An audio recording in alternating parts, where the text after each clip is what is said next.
John Cena stopped by Logan Paul's Impulsive podcast to have a conversation with Logan and his homie over there.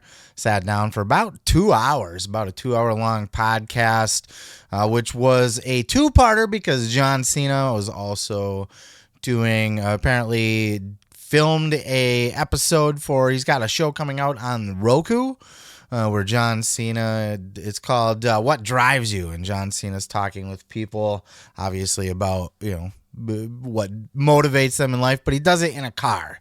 It's one of those gimmick interviews like Kevin Hart in the tub or Seinfeld and the driving around and stuff like that, the hot ones. It's all the rage these days. So that's what, that has not aired yet. When it does, I'll probably take a look at that one and cover it here. But Cena was there around hanging out with Logan to do that, and then he did the Impulsive podcast. And for a large majority of this episode, it was fun, standard issue stuff, a lot of it, some jock bro humor, talking to movies, that kind of thing, a little bit of psychology, and John kind of smartening up Logan a little bit on some different things. But it was towards the end of this podcast where it really took a serious turn, and I actually have split this into 2 episodes, or 2 clips here. Basically, it's the same segment of the podcast talking about The Rock.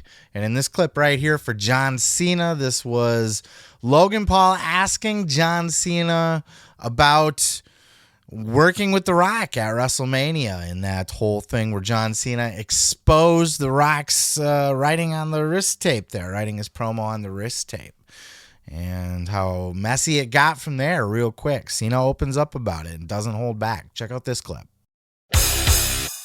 So you saw The Rock's return recently? I did. When he went out there and he said, "You think I should sit at the head of the table?" Do you think he had that line written on his wrist? No, because one thing I know about Dwayne, he never makes the same mistake twice. Did he know you were going to do that? I didn't know I was going to do that. No way. No, I didn't know I was going to do that. It was one of those things where it happened in last minute, and looking back at it, it was fucking stupid because we have the biggest star in the world coming back when they don't need to. Like, giving our product ratings, giving our product relevancy, getting people to talk about us. And what do? You smoked him. No. Amateur? Like, no, that's not it. The guy is going a million different directions. Probably flew in from God knows where, working a full day, and I now know what that feels like. And just wants to do the best he can. I don't blame him for that. I blame myself for taking advantage of that. And a professional would have been like, hey, before you go out there, if you do go out there like that, I'm going to use it. That's not how we trust each other in there. That's not how that works. I don't see that perspective. Okay, that's cool. I get it. By the way, I thought it was great as an entertainment fan. From an entertainment standpoint, objective achieved.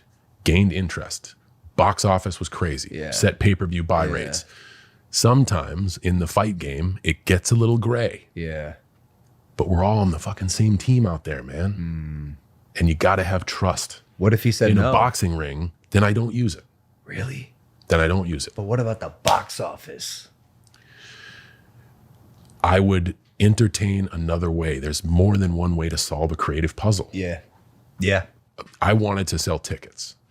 There's a right way and a wrong way to do it. Was he pissed? He was. And justifiably so. Yeah. Because he's a guy who's got his heart in it. He still comes back, bro. Yeah. And the people go crazy. Crazy. I just thought it was super fascinating, his perspective on that and how he's changed since then, how he looks at it now, and how he was able to educate Logan there too. Because you see Logan, as we'll cover, like I said, I was able to get a 2-parter out of this interview because I'll do in another clip, a separate clip. Logan opens up about his relationship with The Rock, and he got very emotional there. And one thing I've noticed about watching a lot of Logan Paul You know, a lot of people hate him because he is kind of douchey. He's very douchey. He is probably a textbook definition of douchebag, to be honest with you. You know, and he's a jock bro.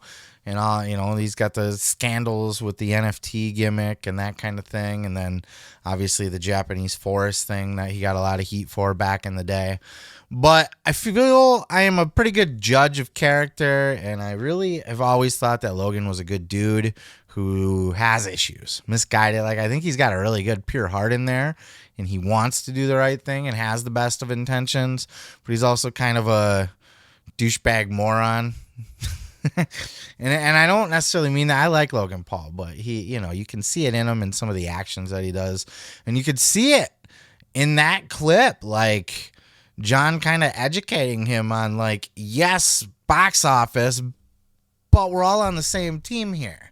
So when you're taking the complete piss out of this guy that's drawing you this big house, what are you actually doing here? And Logan, that's an important lesson for Logan to learn, and I think it clicked. I think he started to understand that because he was pushing back a little bit. He's like, yeah, but the money, because him in boxing, like they were getting him in his last boxing fight, they were getting into it about Logan's girlfriend and shit, and like I still believe it's being settled in court right now. Like there's some defamation shit going on there or something. I don't know, but it's not over yet. That's a different world because it's a real fight. They're not on the same team necessarily.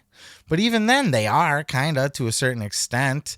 Even in the UFC, if it's a real fight, if you beat a guy, who'd you beat? If you take the piss out of him, you beat a nobody. So what's that make you? And what's that make you if you lose to that nobody? So I think Logan learned something there. I think he learned that, yes, we're here to talk some smack, to sell some tickets and pay-per-view buys or whatever the fuck they do nowadays.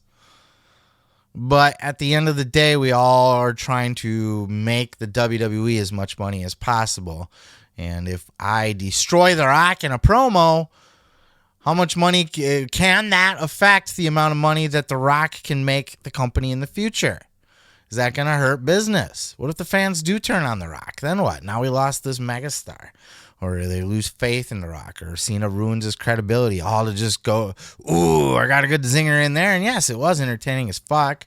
And yes, the buy rates were up on that. And yes, it's talked about still to this day as an all-time face-to-face iconic promo. That said, I think Cena's right. I think there was another way to go about it to get that same effect without trying to just kick Rock straight in the balls, which Cena did to get himself over at the expense of The Rock. But all's well that ends well, right? Everything's good now. And, of course, Rock sitting at the head of the table of the, on the board of the directors, so to speak. Cena seems like he's loving life. Everything's good for Cena.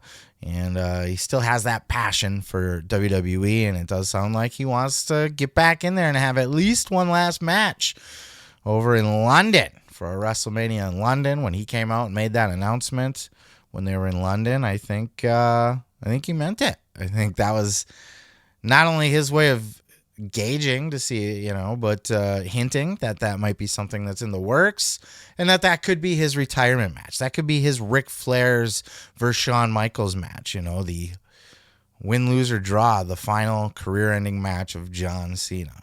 That would be fun. That'd be interesting. But I do definitely recommend checking out this interview. If not, Cena's always insightful. I actually learned a lot, not just about wrestling, but like life. He's a wise motherfucker. Cena's a smart guy. He could probably make himself a pretty good living being a motivational speaker out on the college campuses and shit, because man, he nails it. But the real meat and potatoes of this comes at about the last half hour of this podcast, where they get into the Rock stuff. And in the next clip, and depending on when I get them both up, I will tie them together in the end clips. So if you're watching this now, hopefully the end clip will have the next one video you can watch be Logan Paul, and then vice versa. If somebody's watching that, it'll direct them here. Same interview, but two different perspectives on The Rock himself. And this being one of the all-time most iconic promos leading up to a WrestleMania. Definitely fun to kind of get inside the inner workings of that and hear it from Cena's side and how much that actually did piss off The Rock and how bad that Cena feels for it now. That's all I got to say about that. Peace, love, and pizza. Hit that subscribe or like button down below, and we'll catch you in the next video.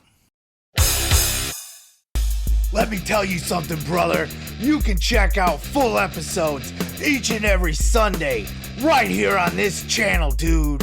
Don't forget to like, don't forget to subscribe, and don't forget to take your vitamins and say your prayers, brother.